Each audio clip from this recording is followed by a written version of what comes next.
नमो ताय जाते वरे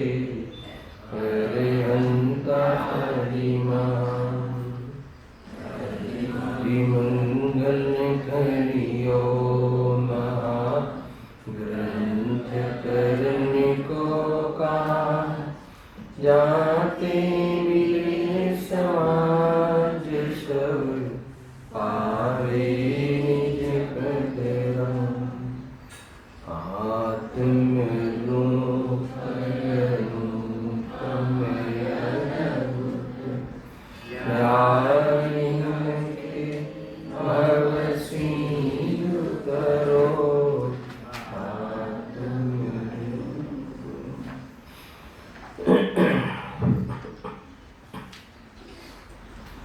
आज श्री मोक्ष मार्ग प्रकाशक ग्रंथ से 7मा अधिकार पर આપણે સ્વાધ્યાય કરી રહ્યા છીએ।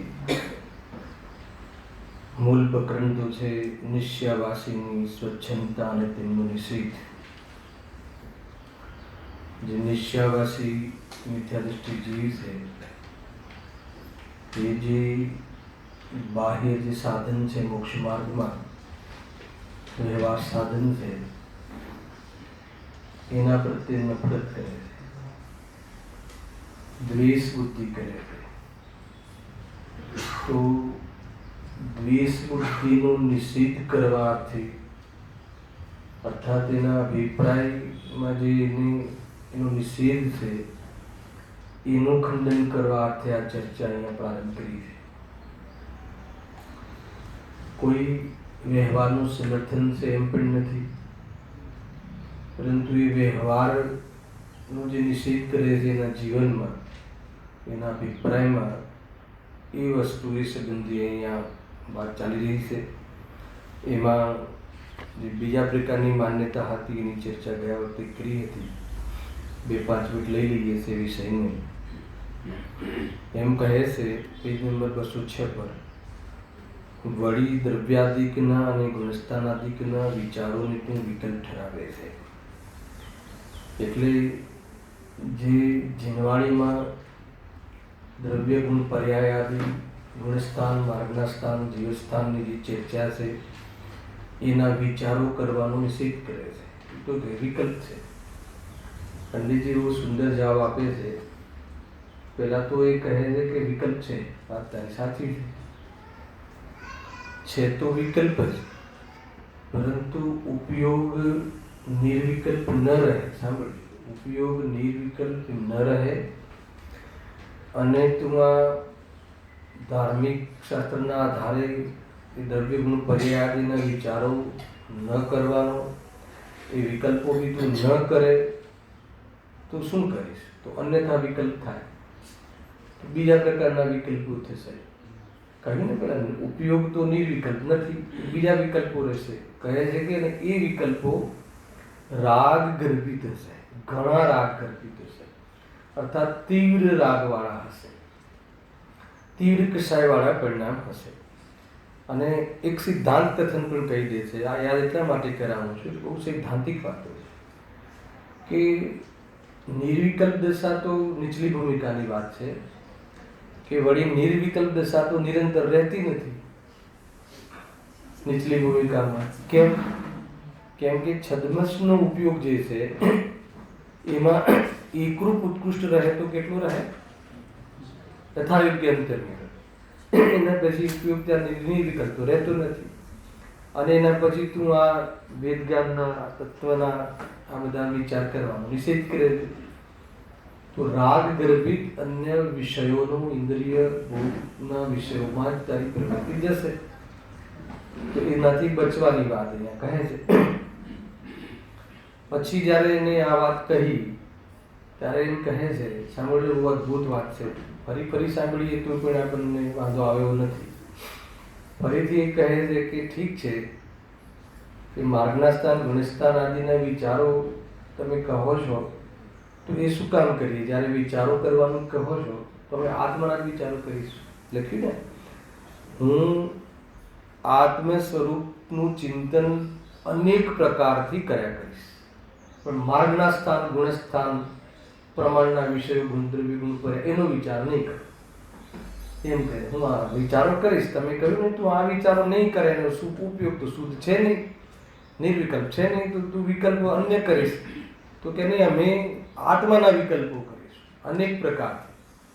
પંડિતજી કહે છે, બહુ સુંદર લોજિક આપે છે કે જો તું આત્માના અનેક પ્રકારથી વિચાર કરવા માટે તું કહે છે, તો કે સામાન્યના માત્ર આત્માના અનેક પ્રકારે વિચાર સંભવ નથી. વિશેષ વગર અનેક પ્રકારે કેવી રીતે વિચાર કરી શકીશ? કરો તમે વિચારો જીતુભાઈ. હાલ આપણે આત્માના અનેક પ્રકારથી વગર વિશેષ હે ને, વિશેષ કર્યા વગર વિચાર કરવા છે તો કેવી રીતે સંભળાવશે? આત્મા આત્મા આત્મા એના અનેક પ્રકાર કઈ રીતે પડશે? ભેદથી પડશે, સંયોગ સંયોગી ભાવના નિષેધથી પડશે. એના આગળ કેવી રીતે સંભળાવશે? આત્મા એક ચેતન દ્રવ્ય છે, ચૈતન્ય એનો ગુણ છે, ચેતના એની પ્રવૃત્તિ છે, ઉપયોગ એનું લક્ષણ છે, ઉપયોગ આટલા પ્રકારના હોય, એમાં જ્ઞાન સામાન્ય છે. એ રીતે તમે વિશેષ કરીને સમજશો ને. પછી સંયોગથી લઈએ તો શરીર રહિત છે. આ બધા બહારમાં જે વેશ થાય છે એ વેશ છે, પરંતુ એ સ્વરૂપ નથી. એનો આત્મામાં ત્રણે કાળે અભાવ છે, એનાથી સ્વભાવ પ્રભાવિત થતો નથી. તમે એક આત્માનો વિચાર કરશો તો એક આત્માનો સામાન્ય રીતે તો અનેક પ્રકાર બની શકતા નથી.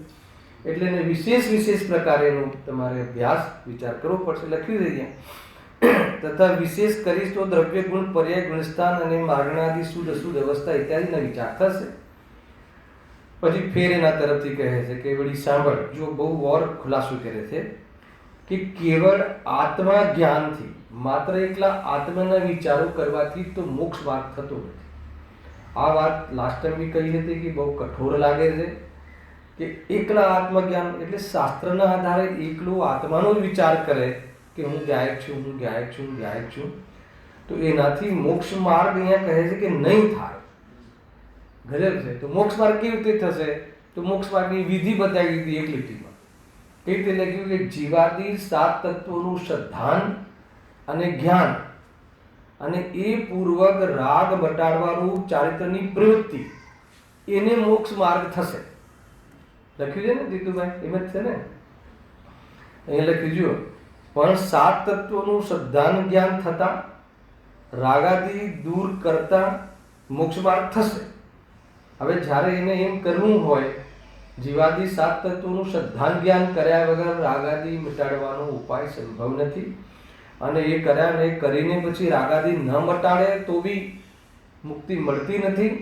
એને શ્રદ્ધા કરી લે કે રાગ કરવા લાયક નથી, રાગ દ્રષ્ટિમાં નથી, દ્રષ્ટિનો વિષય નથી, આત્માનો જે વિષય છે રાગ, શુદ્ધ આત્મા વિષય છે, એમાં રાગનો અભાવ છે, એમ દ્રષ્ટિ કરી લે આત્માની અને રાગને દ્રષ્ટિમાંથી કાઢી નાખે. પણ પરિણામમાંથી કાઢવાની વાત છે કે નહીં? દ્રષ્ટિમાંથી રાગ નીકળી જવો એ પ્રારંભ છે અને પરિણામમાંથી રાગ નીકળી જવો એ વિકાસ છે. આ બે કન્સેપ્ટ છે કે નહીં? તો અહીંયા કહે છે કે એ માટે તો તારે 7 તત્વોનો જે 7 તત્વ છે એને વિશેષ જાણવા પડશે અને એના વિશેષોને જાણવા પડશે.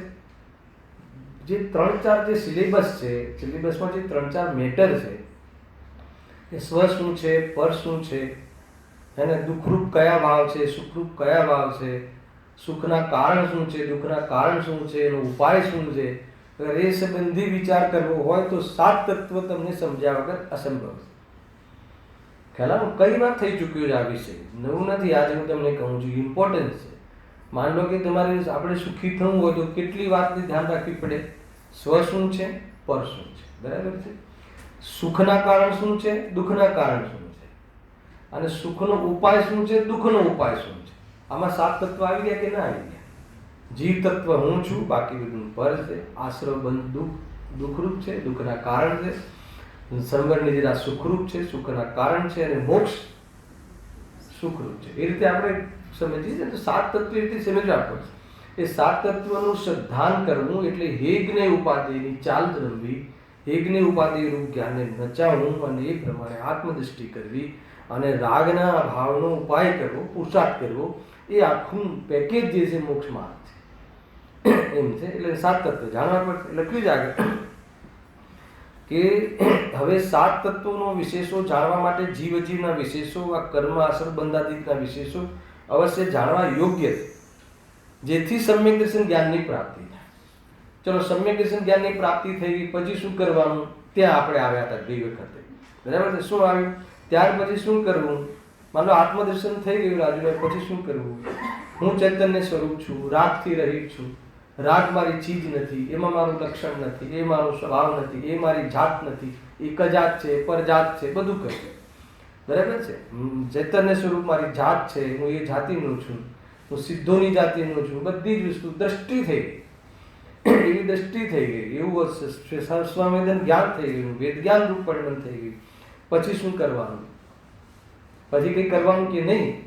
લખ્યું જો, ત્યાર પછી સાંભળજો, ત્યાર પછી રાગાદી દૂર કરવા માટે જે રાગાદી વધારવાના કારણો હોય તેને છોડી જે રાગાદી ઘટાડવાના કારણો હોય ત્યાં ઉપયોગને લગાવો. આ એક ફોર્મ્યુલા આપી. પછી શું કરવાનું? જે રાગાદી ઘટાડવાના જે કારણો હોય, રાગાદી દૂર કરવા માટે જે હે ને રાગાદી વધારવાના કારણો હોય એને છોડવા જોઈએ, અને રાગાદી જે ઘટવાના કે મટવાના કારણો હોય એમાં ઉપયોગ લગાવો. હવે એ ત્યાં એનાલિસિસ કરવાનું છે કે રાગાદી વધવાના કારણો કયા છે કે જેમાં આપણે ઉપયોગ લગાવીએ છીએ, અને ઘટવાના કારણો કે મટવાના કારણો કયા છે કે જ્યાં ઉપયોગ લગાવવો જોઈએ. આ વસ્તુનો વિવેક હોવો જોઈએ. હવે લખ્યું જુઓ, એ બી જવાબ આપી દીધો છે, કાંઈ કોઈ જગ્યાએ પૂછવાની જરૂર નથી. હવે દ્રવ્યાદિકના ગુણસ્થાનાદિકના વિચાર તો રાગાદી ઘટાડવાના કારણો છે. હેલો, દ્રવ્યાદિકના દ્રવ્ય ગુણ પર્યાયના ગુણસ્થાનની ઓરથી માર્ગના સ્થાનની ઓરથી વિચાર કરવો આત્માનો, શું કહ્યું? એ તો રાગાદી ઘટાડવા, એમાં ઉપયોગ લગાડવો, એ તો રાગાદી ઘટાડવાના કારણો છે, અને કારણ કે એમાં કોઈ રાગાદિકનું નિમિત્ત નથી, માટે સમ્યક દૃષ્ટિ થયા પછી ત્યાં જ ઉપયોગ લગાડવો. ધીરજથી આટલું જોરથી કહે છે, વજનથી કહે છે. અને જે અન્ય, આ છોડીને તું અન્ય જગ્યાએ ઉપયોગ લગાવીશ, ક્યાં લગાવશો ઉપયોગ? અન્ય જે 5 ઇન્દ્રિયના વિષયો છે, જે ભોગના વિષયો છે, લોક વ્યવહાર છે, તહેવારો છે, લોક તહેવારો છે, એવી જગ્યાએ ઉપયોગ લગાવીશું તો ત્યાં રાગાદી મટવાના ચાન્સ છે કે પોષણના ચાન્સ છે કે શું ચાન્સ છે? માનો કે આપણે આત્મામાં જતા નથી, ઉપયોગની લીનતાનો પોશાક નથી, અને માન લો કે ઉપયોગ સ્વરૂપની પ્રતીતિ છે, તો હવે જે જીવની જે માર્ગના સ્થાન આદિ એની જે બહારની જે વસ્તુનું સ્વરૂપ છે, વસ્તુની વ્યવસ્થા છે, કર્મ થિયરીથી જે પોષણો છે, પોષણનો વિચાર કરીને વૈરાગ્ય લાવવું, વિરક્ત થવા માટે છે આ બધી ચીજો. અને આ જે કર્મની ઓરથી જે પોષણો બને છે એનું ચિંતન, એનો વિચારથી જીવ વિરક્તતાને વૈરાગ્યને પ્રાપ્ત થાય છે. આટલો ખ્યાલ આવ્યો? અને માન લો કે આપણે એ વિચાર નથી કરતા, અને માન લો કોઈની સાડીનો, કોઈના દાગીનાનો, કોઈના લગ્નનો, ઠાઠનો એ સંબંધી આપણે ચર્ચાનો વિષય રાખીએ છીએ, તો શું થશે? આપણે હાલ અહીંયા આ બંધ કરી દઈએ, અને કોઈ હમણાં નવી 100 કરોડની 200 કરોડની કોઈ લગ્ન થયા હોય, કોઈ લગ્ન થયા હોય મોટા ઠાઠથી, એનો આપણે ચર્ચાનો વિષય બનાવીએ તો શું થશે? તો એનાથી રાગ દ્વેષ મટાડવાનો ભાવ આવશે કે આપણને બી એવું કરવાનો ભાવ આવશે? તો રાગ વધશે કે રાગ ઘટશે? બહુ સિમ્પલ સમજાયેલું છે. અને આપણે બધું કરીએ છીએ, આપણે એવી જાતિની પ્રવૃત્તિઓ કરીએ છીએ, તો એમાંથી ઉપયોગ હટાવીને અને સ્વરૂપનો પુરુષાર્થ તને ના થતો હોય તો સ્વરૂપમાં જવા અર્થે તું જ્યાં અટકી જાય છે, અને અટકી જઈને આપણે કેવી જાતિના દુઃખો ભોગવીએ છીએ એનો પણ વિચાર કરવો જોઈએ, કે જેથી ઉપયોગ એમાં બહુ ટકે નહીં, એવી પ્રવૃત્તિઓમાં બહુ ઉપયોગ રહે નહીં. એટલા માટે એનો વિચાર બહુ જ એનાથી વિરક્ત થવા માટે કરવો જોઈએ. અહીંયા એ કહે છે, જો આજે ગુરુદેવશ્રીએ કેટલી વૈરાગ્યની વાત કહી, તમારા સમાજના મોઢીઓના ઉદાહરણ આપ્યા, એને કોઈ પેલા માવજીભાઈના કોઈ છોકરાની વાત કરીને કેવા ઉદાહરણ આપે, નામ લેતા બી ને પછી એક જગ્યાએ તો નામ હાઈડ કરી નાખ્યું, પણ પ્રવચનમાંથી હાઈડ ના થાય ને. હશે કોઈ સમાજનો કોઈ ખાસ વ્યક્તિ, હવે એની જાહો જલાલીથી એને પછી તો નામ બી દીધું બીજી વાર, બીજા ભાઈનું દીધું, ભલે તમે હાઈડ કરી પડે, એમને તો દીધું છે. ત્યાં કીધું કે ના કીધું? એ છોકરાના લગ્નમાં ઘર દીઠ એક માટલું, તાંબાનું માટલું વેચ્યું પ્રભાવના કરી કે જે ગિફ્ટ આપી, પ્રભાવના નહીં કહેવી, ગિફ્ટ આપી. ગિફ્ટ આપી એ ના આપી, અને ઘર દીઠ 1000 ઘર, એક ઘર આપ્યું. અને જ્યારે હે ને જ્યારે બાળકનો જે કયું કહેવાય ને કયું સીમંતનો જ્યારે પ્રસંગ આવ્યો ત્યારે ડૉક્ટર પાસે જવાના પૈસા નહીં. હવે આ બી તો વિચાર કરવા જેવી વાત છે ને. તો વૈરાગ્ય આવે ને કે તું જે કરી રહ્યો છે એ શું છે અને ઉદયનું સ્વરૂપ શું છે. તો બીજું કંઈ ત્યાંથી ભાગવું હોય, એનો અહંકાર તોડવો હોય, બાકી એની જ ચર્ચા કરીએ અને એનાથી બહાર ના આવીએ એના એ ઇમેજથી, તો પછી એ ઉપયોગ તો ત્યાં મંડાયેલો રહેશે. ઘણી બધી બાબતો જો જ્ઞાનીઓ એવું નથી કે એકલી આત્માની જ વાતો કરે છે. આત્માની વાતો તો મુખ્ય છે, પણ આત્માનું પોષણ ને ખાલી વાતો નથી કરવી. આત્મા તરફ જવા માટેની પ્રવૃત્તિમાં જીવ બહારમાં એવો લાગેલો છે, ત્યાંથી છોડાવવા માટે કેટલાય પ્રકારે એને છોડાવવા પડે. 4 ગતિઓના દુઃખની ચર્ચા કરવી પડે છે, ત્યારે એમાંથી એને નિવૃત્ત થવાના ભાવ આવે છે. અને એવી વિરક્તિમાં પછી વેદ જ્ઞાન એને લાગવું પડે છે, કરે તો લાગુ પડે છે, એ ઉપાય કરે તો, અને એને ઉપલબ્ધિ પણ થાય છે. તો ઘણી રીતે એંગલ, ઘણા દ્રષ્ટિકોણ છે. જો એ લખશે પ્રશ્ન મૂક્યો છે, ચિંતા નહીં કરો. પ્રશ્ન ડાયરેક્ટ કે રાગાદી મટાડવાના કારણો જે હોય તેમાં ઉપયોગ લગાવો, એ વાત તો અમને બેસી ગઈ. બહુ સારી વાત છે કે રાગાદી મટાડવાના કારણો એમાં ઉપયોગ લગાવો, પણ એમાં તમે અમને વિષય આપી દીધો કે અહીંયા ઉપયોગ લગાવશો તો રાગાદી મટશે. એ કેવી રીતે? જો પણ ત્રિલોકવર્તી જીવોની ગતિ આદિનો વિચાર કરવો, કર્મોના બંધ, ઉદય, સત્તા આદિના ઘણા વિશેષો જાણવા, તથા ત્રિલોકના આકાર પ્રમાણાદિકને જાણવા ઇત્યાદિ વિચાર શું કાર્યકારી છે? એનાથી રાગ ઘટે. જીનવાણીમાં, અધ્યાત્મ ગ્રંથોમાં તો એ બધાને પરદ્રવ્ય કહ્યું છે, અને પરદ્રવ્યમાં ઉપયોગ ન લગાવતા આત્મામાં ઉપયોગ લગાવો એવી જાતિનો ઉપદેશ આપ્યો છે.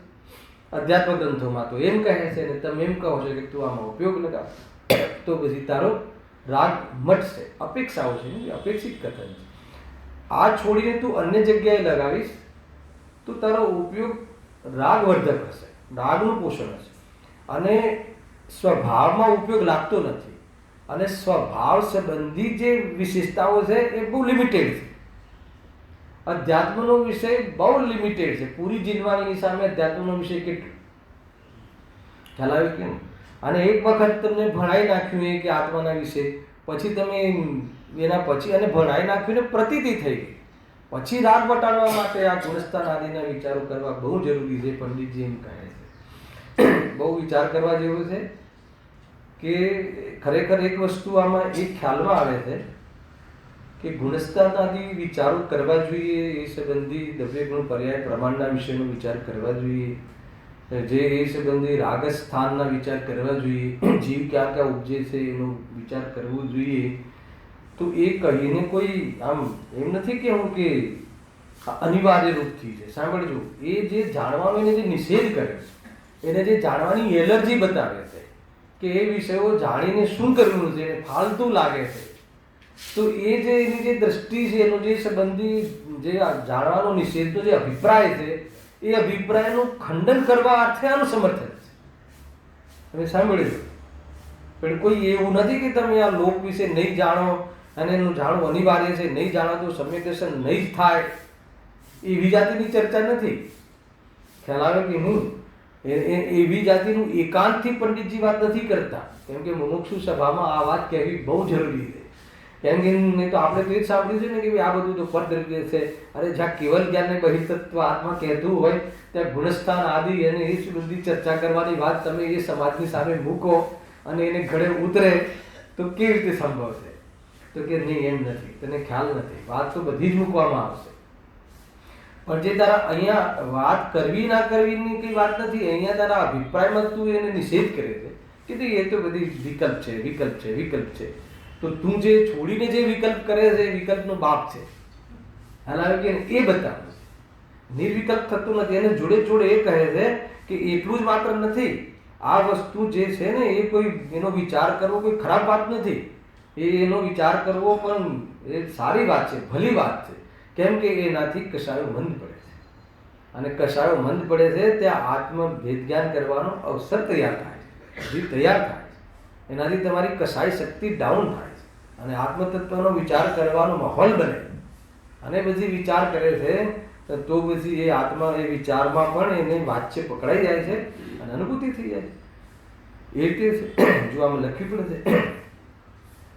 છે ત્રિલોકવર્તી જીવોની ગતિ આદિ, ગતિ આદિનો વિચાર કરવો, ચાર ગતિનો વિચાર કરવો. બોલો, ચાર ગતિનો વિચાર કરવાનું કહ્યું તો શાસ્ત્રમાં લખ્યું છે. ચાર ગતિમાં શું વિચાર કરવો કે ચારે ગતિઓમાં દુઃખ છે. ચારે ગતિમાં કર્મ, 8 કર્મના ઉદયમાં થતી દરેક અવસ્થાઓમાં વાસ્તવમાં દુઃખની અવસ્થાઓ છે. એ શાસ્ત્ર સિદ્ધિ કરે છે. આપણને કોઈ જગ્યાએ આપણને સુખ વાસિત થતું હોય તો આ પ્રકરણ વાંચીએ તો આપણને એ તરફથી છૂટવાનો ભાવ આવે. આ તો ઠીક છે, આપણે શાસ્ત્રની સામે જવાબ આપી દઈએ છીએ, બાકી એમ જ તમને સામાન્ય પૂછવામાં આવે આપણને બધાની વાત છે તો કે ભાઈ દેવગતિ સારી કે નરક ગતિ સારી? બહુ હાર્ડ પ્રશ્ન છે. અને એક વાર બતાવો, દેવગતિ સારી કે નરક ગતિ સારી? કોઈ એમ કે એક ગતિ સારી નહીં એવું કોઈ કે? ખ્યાલ આવ્યો? અચ્છા, પુણ્યનો ઉદય સારો કે પાપનો ઉદય સારો? અચ્છા, પુણ્ય પરિણામ સારું કે પાપ પરિણામ સારું? જીવ નિર્ણય નથી કરી શકતો. એટલે એને ક્યાં કેવી એ દ્રષ્ટિમાં તો એક જ ચીજ ઠરવા જેવી નથી. દૃષ્ટિ તો કોઈ જગ્યાએ ઠારવા જેવી નથી. એ વાત પરમ સત્ય વાત છે. પરંતુ જ્યાં સુધી આપણો પુરુષાર્થ પૂરો થયો નથી, કમજોર છે અને પરિપૂર્ણતા પર્યાયમાં આવી નથી તો પછી શું કરવું? તો કે આ રાગ મટાડવા માટે આ એક ઉપાય છે, આનો વિચાર કરવો પડશે. જો ચાર ગતિઓની જે દયનીય સ્થિતિ છે અને જે દયનીય નથી, જે મતલબ કે અમીર સ્થિતિ છે, એને પણ દરિદ્ર આવતા ક્યાં વાર લાગે? જગતના જે સ્વરૂપ છે એ જગતના સ્વરૂપો જુઓ તો તમને હર સ્વરૂપમાં વૈરાગ્ય આવે. સવારે કરોડપતિ હોય, રાત્રે રૂઢપતિ હોય, અને સવારે તો મતલબ કે કોઈ એકદમ એથ્લેટિક વ્યક્તિ હોય, કોઈ બહુ યોગ્ય હોય આમાં શામાં દોડમાં ને એમાં, અને પછી પટકાઈ જાય, કેન્સરમાં પટકાઈ જાય. તો આ બધી સ્થિતિઓ જોવા મળે છે કે નહીં? અગર જો એનો વિચાર કરીએ, ગુરુદેવ શ્રી મંદિરોમાં તો જતા હતા, પરંતુ હોસ્પિટલો અને જેલોની પણ વિઝિટ કરતા હતા.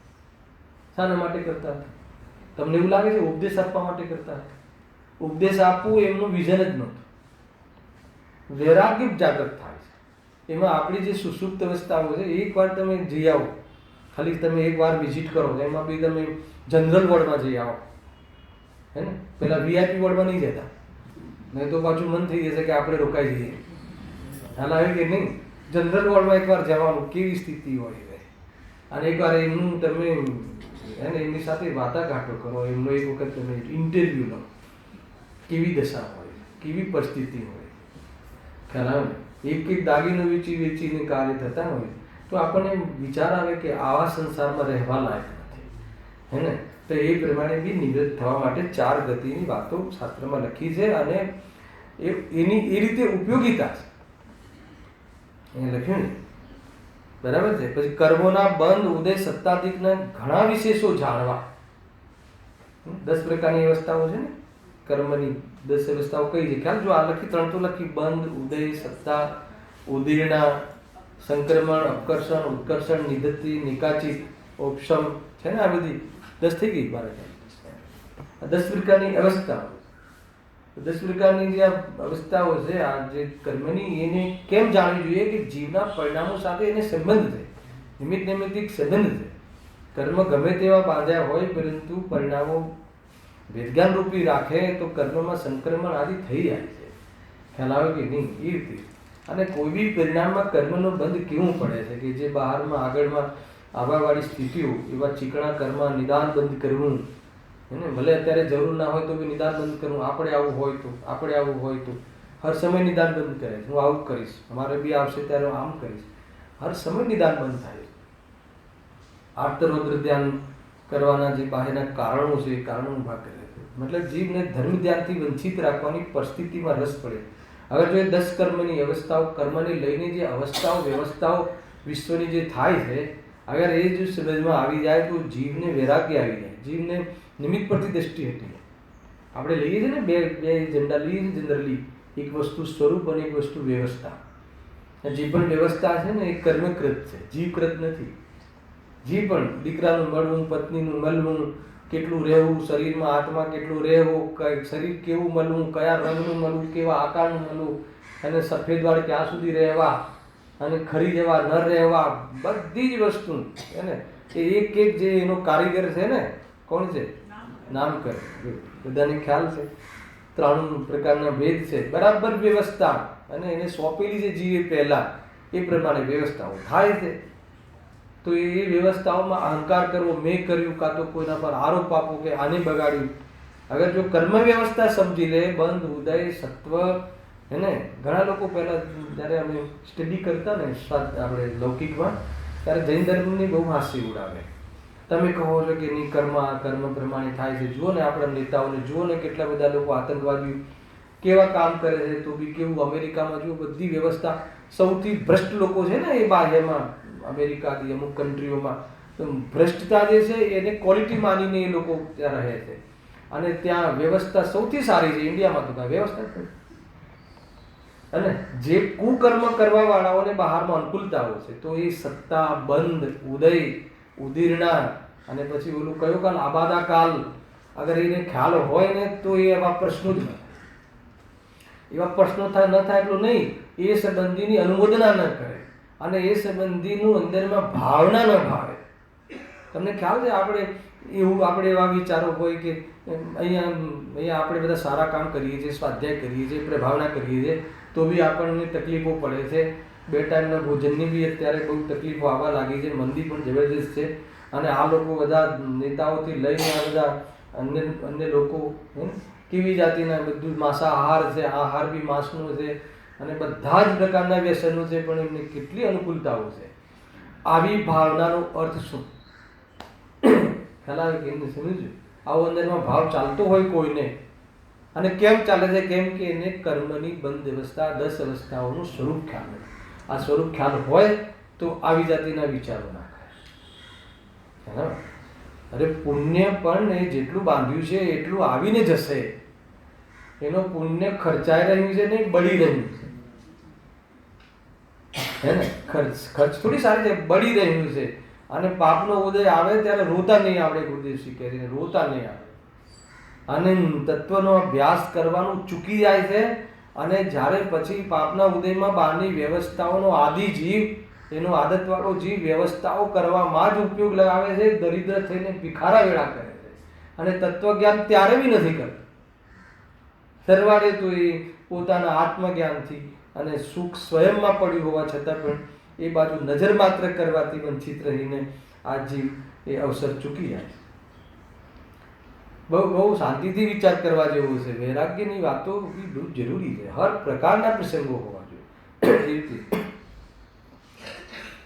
કઈ બી વાંચો, આ ત્રિલોક આકાર આદિ, ત્રિલોકના 3 લોકને, આ ઠીક છે, 3 લોકને શું કામ જાણવું? આ બધી વ્યવસ્થા હતી અને એના પ્રમાણ આદિ, માપ, આટલું માપ, 14 રાજુ, આ તે, એ બધું શું કામ જાણવું? કે તું છે ને નાના 100 ફૂટમાં આકર્ષિત થઈ ગયો છે ને, તું આ લોકનું વર્ણન સાંભળે, અને સમોસળનું વર્ણન સાંભળે, પુણ્યમાં થવાવાળા બહારના ઠાઠ દેખે તો તારા અભિમાન ઉતરી જાય બહારના સંયોગોના. એ અહીંયા કહે.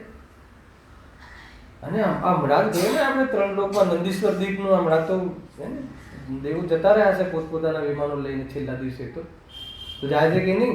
8મો દ્વીપ છે, 52 જિનાલય છે. એક જિનાલયમાં અંતર્મુખ મુદ્રા, 108 મુદ્રા, 108 જિનબિંબ, રત્નજડી જિનબિંબ હોય છે. 31 જિનાલય, એને કોઈ સ્થાપના આદિ નહીં, 31 મનાદી નંદ. તો આ બધી વ્યવસ્થા, આ બધું જે અંદરમાં ભાવ જાગે.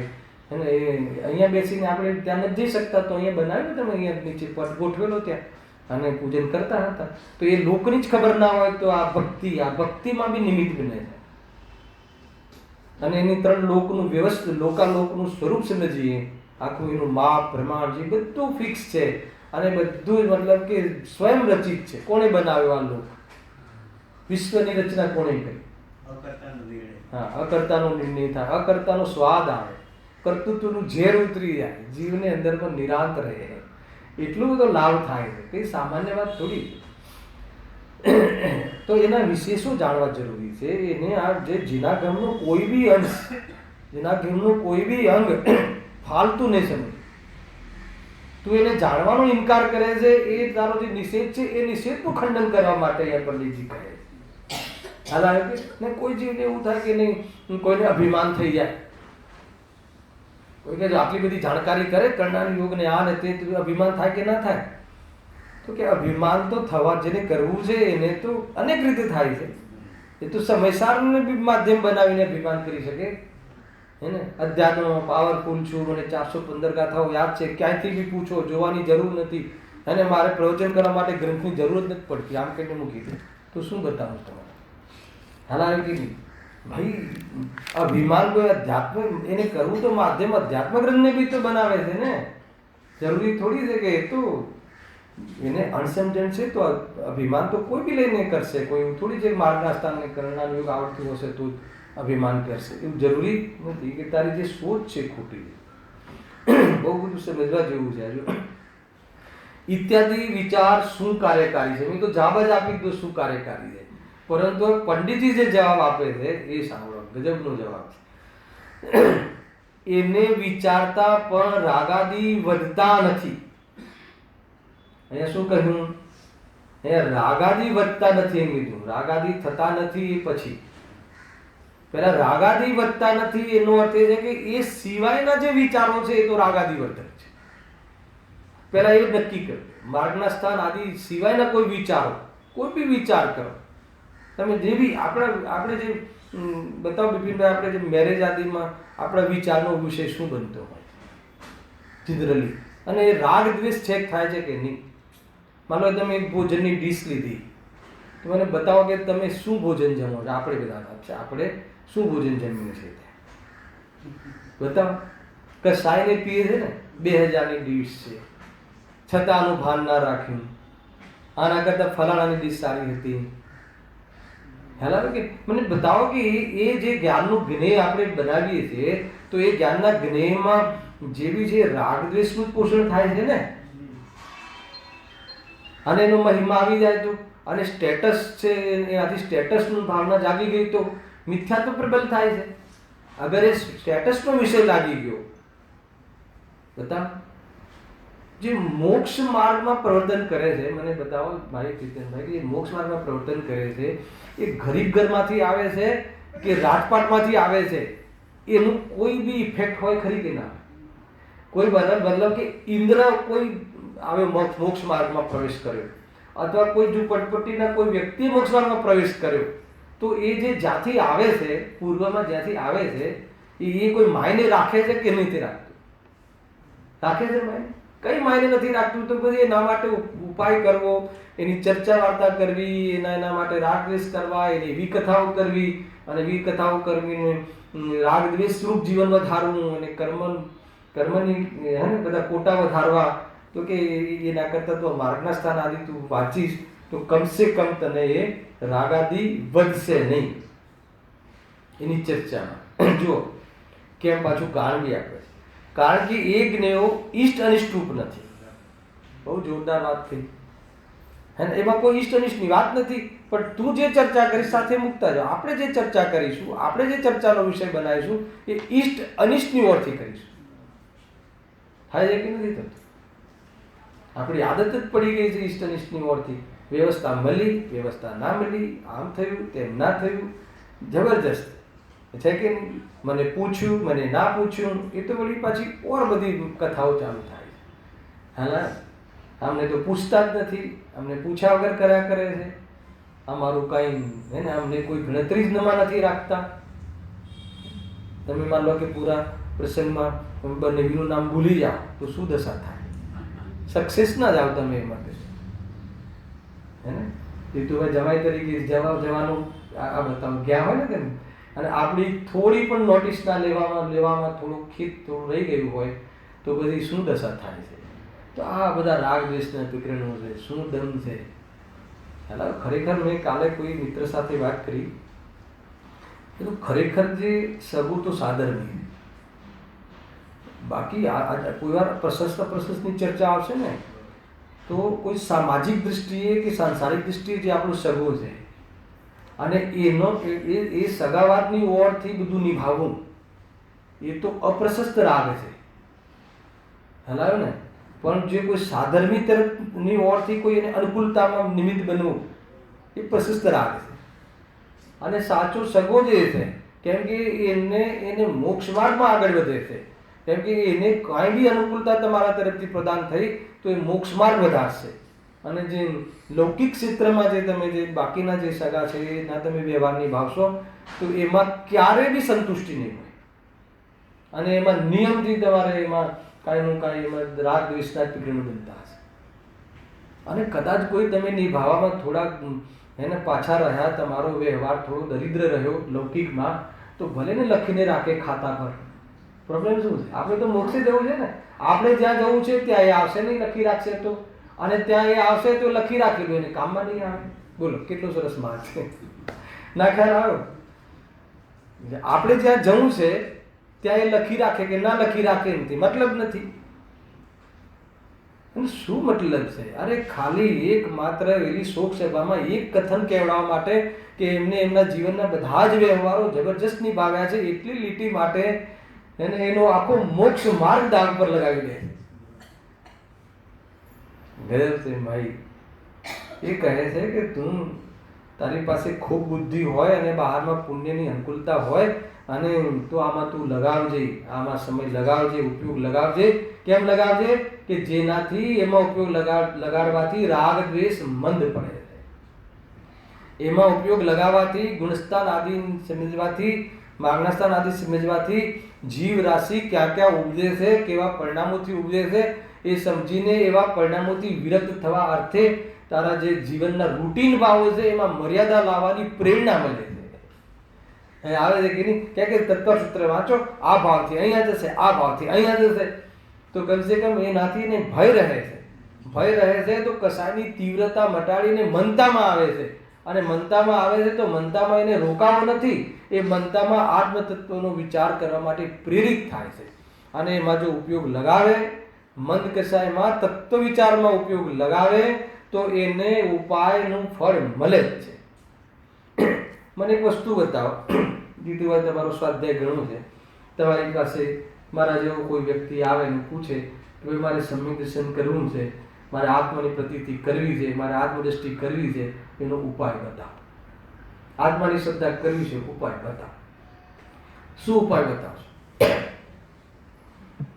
બે પ્રકારના ઉપાય બાહ્ય સાધનોમાં. અંતરંગ સાધનમાં તમે જ્યાં અંતરંગ સાધનનું નોલેજ મળે છે ત્યાં જવાનું કહેશો. એટલે સૌથી પહેલા કહેશો કે તત્વનો વિચાર કરો, બરાબર છે? તમે તત્વનો અભ્યાસ કરો એ જ કહેશો ને. અને બીજું શું કહેશો? અને બીજું સાથે કહેશો ને કે સદાચારમય જીવન જીવો. આ બે પ્રેરણા આપવામાં આવે છે કે જે બંને વ્યવહાર છે, બંને મોક્ષ માર્ગમાં નિશ્ચય મોક્ષ માર્ગને બતાવવા વાળા, નિશ્ચય મોક્ષ માર્ગના સહચારી, અને એ પોઝિશનમાં રહીને નિશ્ચય મોક્ષ માર્ગને સાધી શકાય, હે ને? અને એની જે સાધના છે, આના વગર સાધના સંભવ નથી, એવા વ્યવહારને પહેલા સ્થાપન કરવામાં આવે છે. આવે છે કે નથી આવતું? નહીં, તું સીધો આત્મામાં જતો રહે એમ કહેશો? તું તારા આત્મામાં જતો રહે. તો સાહેબ બતાવો કે આત્મામાં જવું કઈ રીતે? કદાચ કોઈ હે ને જે એકદમ જાણકાર લોકો આવે તો આવો જવાબ બી જ્ઞાની આપે, આત્મામાં ચાલુ જાય, આત્મામાં ચાલુ જાય. આ જવાબ તો બહુ ઉત્કૃષ્ટ છે, હે ને? બેન્સીનું સ્વાનુભૂતિ દર્શનમાં મોટે ભાગે હર પ્રશ્નના જવાબમાં આ જ જવાબ છે, તારા આત્મામાં ચાલુ જાય. બસ. તો કે સાહેબ આત્મામાં કેવી રીતે ચાલે છે એનો જવાબ આપો હવે, હે ને? મારે એવો અવસર મળ્યો નથી ને તો હું આપું છું, અને એનો જવાબ અંદર છે બી ખરો, એવું નથી. કોઈ જ્ઞાનીઓને જે જવાબ આપે છે એ સમીચીન હોય છે, બધો જ એનો જવાબ આવી જાય. આપણું ધ્યાન જતું નથી. તો આત્મામાં જવાનું કીધું છે આપણને, આત્મામાં જવાનું કીધું છે, તો આત્મામાં જવું. બસ આત્મામાં જવું એટલે આત્માનું રટન કરવું, આત્માનો જાપ જપવું. હું જ્ઞાત છું અને જ્ઞાતની જ વાતો સાંભળવી. ખ્યાલ આવે? તો એમ નથી, એનો અર્થ એમ નથી. 7 તત્વોનો અભ્યાસ કરો. બે વાર કીધું હતું તમને કે બેન્સીના વચનામૃતમાં હવે ચાલી બી રહ્યા છે. છેલ્લે બે પ્રકારના પ્રશ્ન, એક જ પ્રશ્નના 2 ઉત્તર અલગ અલગ જગ્યાએ. એક જગ્યાએ એમ કહ્યું કે આત્માની અનુભૂતિ કરવા માટે શું કરવું જોઈએ? તો કે પહેલા તારે આત્માને જાણવો જોઈએ, આત્માનો અનુભવ કરવો જોઈએ. અને બીજી જગ્યાએ એમ કહ્યું કે તારે દ્રવ્ય ગુણ પર્યાયનો ને જાણવું જોઈએ. હે ને? જ્યારે બી આ બોલ લઉં છું ત્યારે પૂછું છું કે આ બે જવાબ જે કહ્યા એ બે જવાબ એક જ છે કે જુદા જુદા છે? હવે દ્રવ્ય ગુણ પર્યાયને જાણવું જોઈએ. સૌથી પહેલા જીવે આત્માનું હિત કરવું હોય, પોતાને અનુભવ કરવો હોય, આત્માનો મુક્તિ લેવી હોય દોષોથી દુઃખથી, તો સૌથી પહેલા દ્રવ્ય ગુણ પર્યાય જાણવું જોઈએ. અને એક જગ્યાએ એમ કીધું કે તારે સૌથી પહેલા આત્માને જાણવું જોઈએ. હવે મને બતાવો કે બે જગ્યાએ આ પ્રશ્નના અલગ અલગ જવાબ આપ્યા, તો આ બે જવાબ જુદા જુદા છે કે એક જ છે? અરે એક જ વાત છે. એટલે તો 9મા અધિકારમાં ચારેય લક્ષણોમાં સમન્વયતા બતાવી, હે ને? સમ્યક દર્શનના 4 પ્રકારે લક્ષણ નિરૂપણ કરવામાં આવે છે. સૌથી પહેલા દેવશાસ્ત્ર ગુરુનું શ્રદ્ધાંત કરવું જોઈએ, પછી વિપરીત અભિનિવેશ રહિત 7 તત્વોની શ્રદ્ધાનું સમ્યક 7 તત્વોની શ્રદ્ધાનું કહ્યું, પછી કહ્યું કે સ્વપ્નની શ્રદ્ધા, પછી કહ્યું આત્માની શ્રદ્ધા. તો કે આ શ્રદ્ધાના 4 પ્રકારે લક્ષણની વાતો તમને આમાં જીનાગમમાં મળશે. તો આ મારે કયા લક્ષણથી કામ કરવું? આત્માની શ્રદ્ધા વાળું લક્ષણ અપનાવું કે 7 તત્વ વાળી અપનાવું કે ખાલી દેવશાસ્ત્ર ગુરુમાં, હે ને? તો એમ કહ્યું પંડિતજી કે તને જે સરળ લાગે એ લક્ષણ કરી લેજે. વાંચો તમે, 20 પેજની ટીકા છે એમાં આ એક કથન ઉપર. આપણે આવા વાળું છે લાઈનમાં 20 પેજની ટીકા કરી છે સમ્યક દર્શનનું સ્વરૂપ. સમ્યક જ્ઞાન સુધી તો પહોંચી શક્યા નહીં, એને યુગ જ ના મળ્યો. સમ્યક દર્શનના આ 4 પ્રકારના જે લક્ષણ છે એનું સમન્વય કેવી રીતે છે, તો પછી 4 શું કામ કહ્યા, અને 4 કહીને પણ શું કહેવું છે, અને ખરેખર અમારે શું સમજવું જોઈએ, આટલા કેટલાય એંગલો એમાં 9મા અધિકારમાં બતાવે છે. અને 9મા અધિકારનું નામ જ છે કે મોક્ષ માર્ગનું સ્વરૂપ. ગ્રંથનું નામ છે મોક્ષ માર્ગ પ્રકાશક, અને મોક્ષ માર્ગનું સ્વરૂપ 9મા અધિકારમાં બતાવે છે. તો 8 અધિકારમાં શું કર્યું સમજમાં આવે છે કે નહીં? 8 અધિકારમાં શું ભૂમિકા તૈયાર કરી મુદ્દાને સાંભળવા માટે, અને અગર આ ભૂમિકા નહીં હોય અને આ કોઈનો કોઈ આભાસ હશે અને હું તને ગમે એટલું કહીશ તો તું એકાંત જ કરીશ. કોઈ એક નયનો પક્ષ લઈ લઈશ અને બીજા નયનો નિષેધ કરીશ, ચાહે વ્યવહાર નહીં હોય કે ચાહે નિશ્ચિત. બહુ બધી બાબતો છે ભાઈ, કોઈ સામાન્ય ચર્ચા નથી. આ એટલા માટે હું ખુલાસા કરું છું કે આપણે કામ કેમ નથી થયું, આપણે શું વિચારીએ છીએ, અને આપણી પાસે તો પ્યોર માલ અધ્યાત્મનો પ્યોર વિઝન આવી ગયું, પણ એ આવ્યા પછી બી ભૂલ શું કરી? હાલા ક્યાં ક્યાં આપણે એકાંત કર્યું, ક્યાં સ્વચ્છંદપણું કર્યું? તો કે આપણે અંજાણપણે બી આપણે આવી ભૂલ કરતા હોય તો બધા વિકલ્પો છે. એમાં શું છે એ લખ્યું કે એને વિચારતા પણ રાગાદી વધતા નથી, કારણ કે એ જ્ઞેયો ઈષ્ટ અનિષ્ટરૂપ નથી, તેથી વર્તમાન રાગાદીના કારણ નથી, રાગાદી વધવાના કારણ નથી. કોઈ એમ કહે કે ગુણસ્થાન વધવાથી, ગુણસ્થાન ભણવાથી રાગ વધે છે, તો રોંગ છે. અરે રાગીને તો શુદ્ધાત્માના જે ગુણભેદ કરે તો બી તો રાગીને રાગ વધે. હાલો, સમસ્ત વ્યવહારો સઘળો એ વ્યવહારનો જ્યારે નિશ્ચિત કરવામાં આવે છે ત્યારે દ્રવ્યાનુયોગ વાંચવા સંબંધીનો વ્યવહાર પણ નિશ્ચિત કરવામાં આવે છે. અરે એક શુદ્ધાત્માને જાણવું હોય તો એનો ગુણભેદનો વ્યવહાર કરવાનો પણ નિશ્ચિત કરવામાં આવે છે. કઈ ગાથા? 7મી ગાથા. આત્મામાં જ્ઞાન છે, દર્શન છે, ચારિત્ર્ય છે. તો કે એવો જે છે એ બી તો આત્મામાં જ્ઞાન નથી, દર્શન નથી, ચારિત્ર્ય નથી, હે ને? બસ એ તો આત્મા છે. તો નથી એમાં જ્ઞાન દર્શન ચારિત્ર્ય નથી, છે ને? તો બસ શું કામ એને આ ભેદ? તો કે એ જે છે હું છું, હે ને? તું એ ગુણોના ભેદોમાં પણ અટકી જઈશ. અરે અટકવામાં તો ત્યાં બી અટકે છે, માર્ગના સ્થળ તો દૂરની વાત. અને આત્મા કેવો છે ને કેવડો છે, તો 47 શક્તિઓના ભેદોમાં અટકી જશે. હવે એમ સમજીને 47 શક્તિનું વર્ણન ન કર્યું હોત કુંદ દેવી અને અમૃતચંદ્ર દેવી તો કર્યું ને વર્ણન. એમ કહ્યું કે હવે તું વળી પાછો આટલો આત્મા સમજાઈ દીધો અને હવે તું 415 ગાથા પછી ફેર આત્મા કેવો છે ને કેવડો છે અમને બતાવો કે શક્તિઓ 47 શક્તિ લખીને અમૃતચંદ્ર દેવે, તો ત્યાં એમને એ ના કહ્યું કે હવે હું 47 શક્તિનું વર્ણન કરીશ અને ભેદરૂપ છે તો વળી પાછો તું ભેદમાં અટકાઈ જઈશ, એના કરતા તું સ્વરૂપમાં ચાલી જા. એમને કહ્યું, લખ્યું એમને 47 શક્તિ. ખ્યાલ આવે કે નહીં ભાઈ? બહુ બધી બાબતો છે. અધ્યાત્મમાં પણ વિશેષ ઓછું છે, ભેદ ઓછા છે. અરે એક સમયસાર ઉપર એક વખતના પ્રવચનમાં સમયસાર જેવા 11 ગ્રંથ ભરાય એટલી વિશિષ્ટ વાત કરી, હે ને? 19મી વખતના 11 ગ્રંથ, 11 છે ને કે 12 જે બી, હે ને? 18મી વખતના 11 ગ્રંથ એ બી વર્ડ ટુ વર્ડ નહીં. 18 વખતમાં તમે એક સમયસર આવડા ગ્રંથના વિશેષમાં ગયા કે ન ગયા? તો વિશેષમાં જવું પડે છે, અને તું એના વિશેષમાં નહીં જાય તો તું અન્ય વિશેષમાં જઈશ, દેહાદિના વિશેષમાં જઈશ, અને ત્યાં તને રાગ વધશે. એમ અહીંયા કહેવું જોઈએ. હા, વિશેષ જાણતા તત્વજ્ઞાન નિર્મળ. બહુ જોરદાર લખ્યું છે. તેથી વર્તમાન રાગાદિના કાળ નથી એટલું ના કહ્યું, તથા એને વિશેષ જાણતા તત્વજ્ઞાન નિર્મળ થાય છે. આ આવડી કેવું તત્વજ્ઞાન નિર્મળ થાય છે? બતાવો મને કે કર્ણાનું યોગ બી કેવલ જ્ઞાનીની જ વાણી છે ને, કર્ણાનું યોગ ગુણસ્થાન આદિ. તો એનાથી ઘણા વખતે ઘણા સ્વાધ્યાયના મોઢે મેં સાંભળ્યું છે પોઝિટિવ વાત, કે જ્યારે ગુણસ્થાન ભણીએ છીએ ત્યારે આપણને જે વેદજ્ઞાન તત્વજ્ઞાન જે આપણે કરી રાખ્યું છે ધારણામાં, એમાં દ્રઢતા આવે છે. નિર્મળ થાય છે એનો અર્થ એ દ્રઢતા આવે છે. અરે એમાં પછી જ્યારે રાગ ત્રણેય કાળે આત્મામાં નથી, એ જે આપણે ધારી રાખ્યું છે એ ચોથા ગુણસ્થાનનું સ્વરૂપ સમજીએ, અને જ્ઞાનીની દ્રષ્ટિમાં રાગ નથી તો એ રાગ છે પરિણમનમાં, અને એ વખતે પરિણમનમાં રાગ હોવા છતાં પણ, ભોગના ભાવ હોવા છતાં પણ ખુશી ખુશી ભોગવતો નથી, એ તરફનું એ રીતનો ભાવ જ નથી, ઈલાજ રૂપથી કરે છે એટલે એને બંધ થતો નથી. એ વાત હવે અમને ઘડી ઉતરી. ગુણસ્થાન વગેરે સંભવ નથી. નહીં તો તમને આત્માની દૃષ્ટિ થઈ છે કે નથી થઈ, તમે કેમ કે આત્માની દૃષ્ટિ તમે વાંચી લીધું ને થઈ ગઈ છે, અને પરિણામો તો પાપમાં ચાલે જાય છે, ડિપ્રેશનમાં આવી જશે.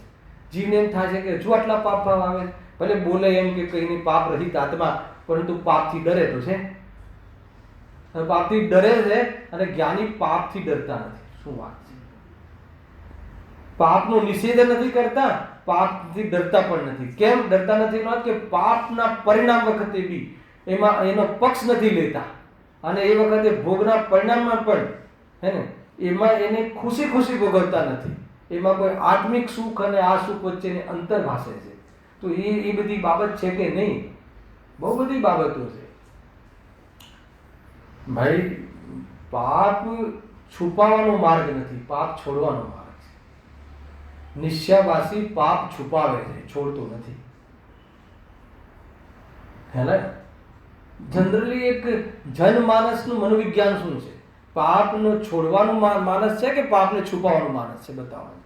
જીનવાણીની સામે એકવાર સાચું કહો. આપણા લોકોનું માનસ પાપ કોઈ ના જાણે એ છે કે પાપ ન રહેવું જોઈએ એ છે.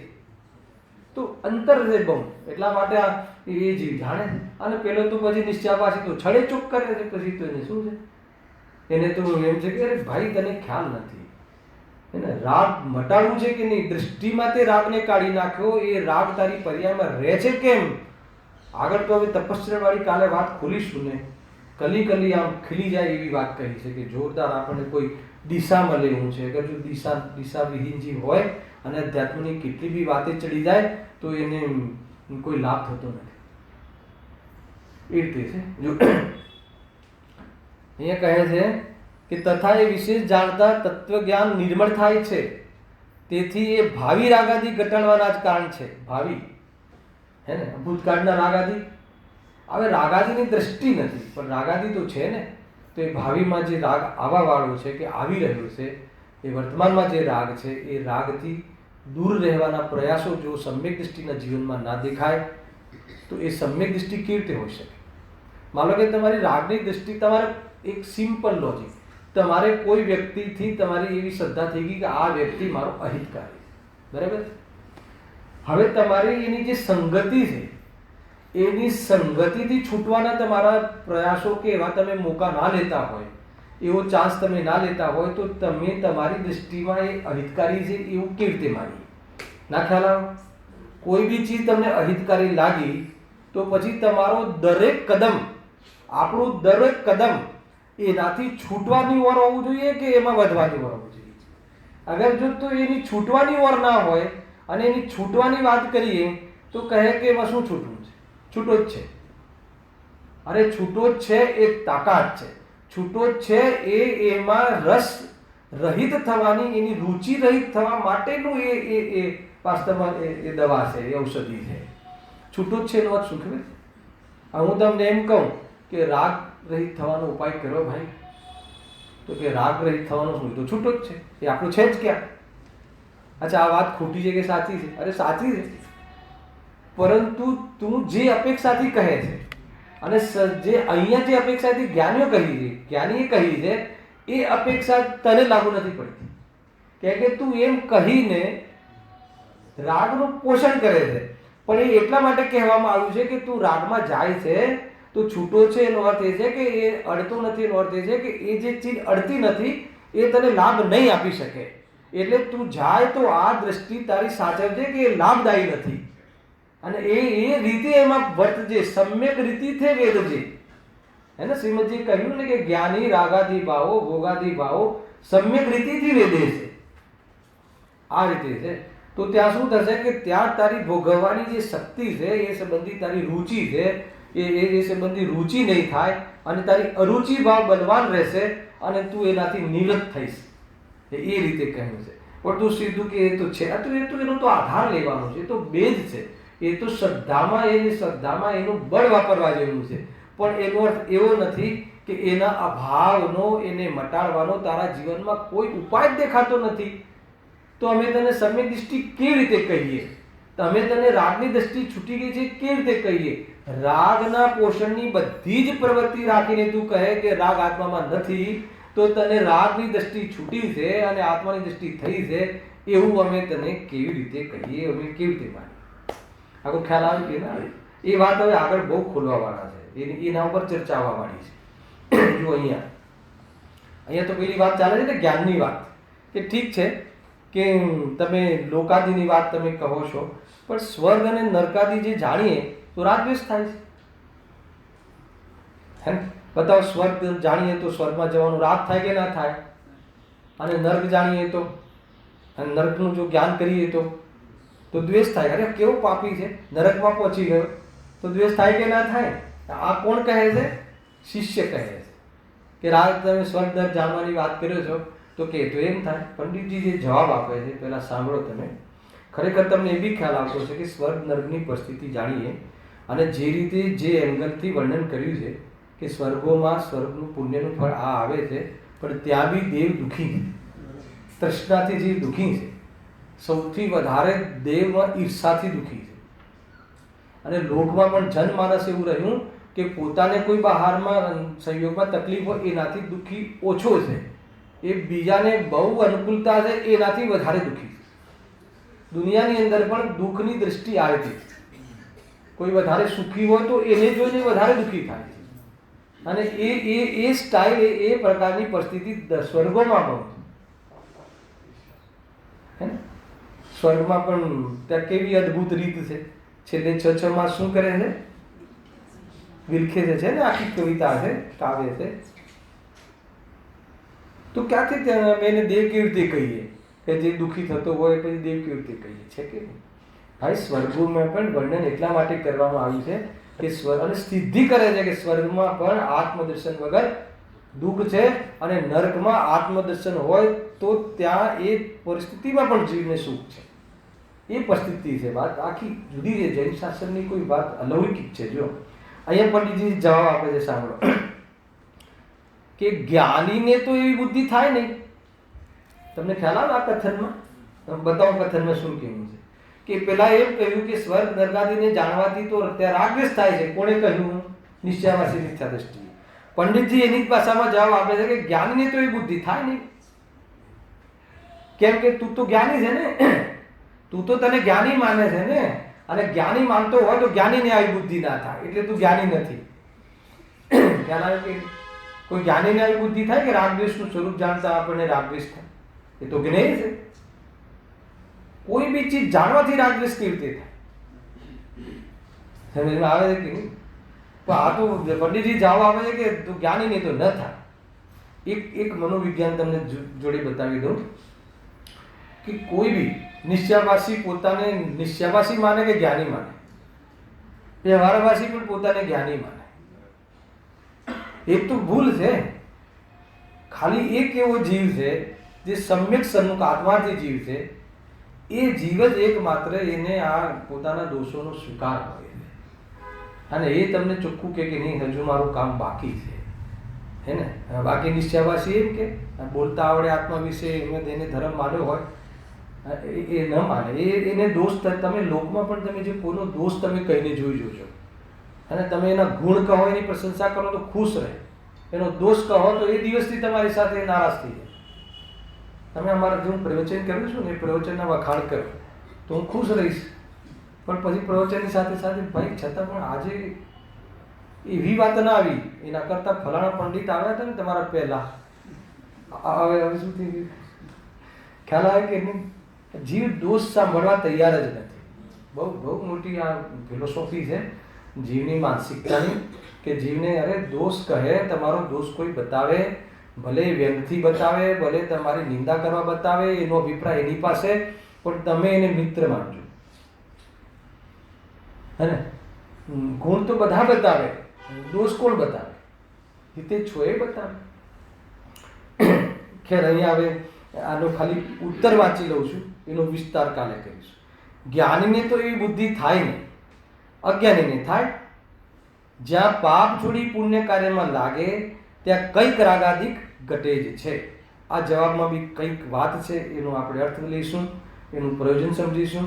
એના પછી બી 2-3 પ્રશ્નો ઓર આવે છે, બહુ ખુલાસા બહુ થઈ રહ્યા થશે આગળ. અને પછી તપનું એક પ્રકરણ આવશે, કેમ કે તપશ્ચર્યાને ક્લેશ માને છે, પૂજા પાઠ આદિને જળની ક્રિયા માને છે, બંધનું કારણ માને છે, વ્રતાદિને પણ બંધનું કારણ માને છે. આ બધી ચીજો જે એની માન્યતા છે એમ માનીને એ સંબંધી પ્રવૃત્તિનો નિષેધ કરે છે. તો એની શું ફિલોસોફી છે અને કેમ ખોટી છે એની ચર્ચા આપણે સહેજાનંદી સહેજાનંદ